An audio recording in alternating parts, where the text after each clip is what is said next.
You might know that Google keeps track of everything that is searched on Google, and they keep statistics on what is the most searched for anything each year. And so in 2017, the most searched for anything on Google was Hurricane Irma.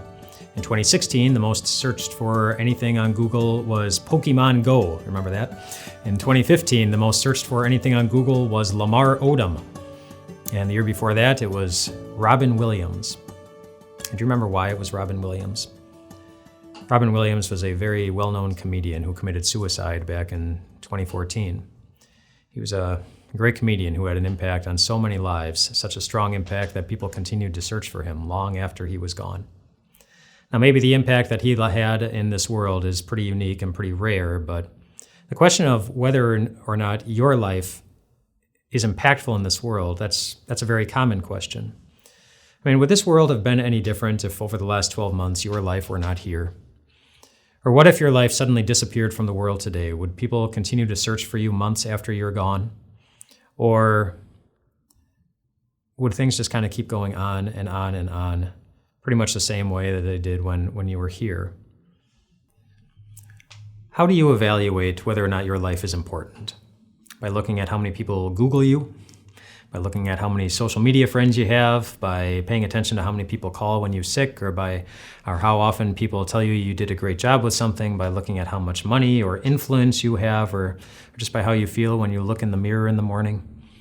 If you've ever wanted to do something great with your life, if you've ever wondered about the very best way to do that, I'm glad you're here with us this week. This week we're going to be looking at the life of somebody in the Bible that Google may not consider to be all that great.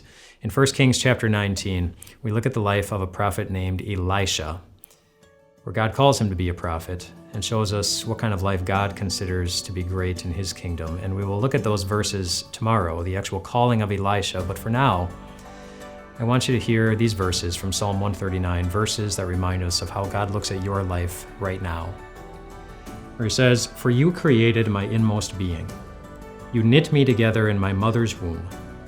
I praise you because I am fearfully and wonderfully made. Your works are wonderful. I know that full well." Did you hear that? Your life is a wonderful work of God. And you see that so clearly at the cross, where God shows definitively that your life is one that he considers, well, it's worth dying for. That's your life. And this week we'll be talking about what you need to do in it to know that you're doing something wonderful with it.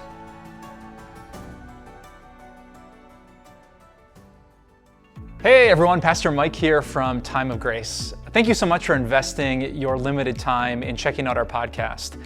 And we would love so many more people to be able to hear about Jesus and grow in their faith too.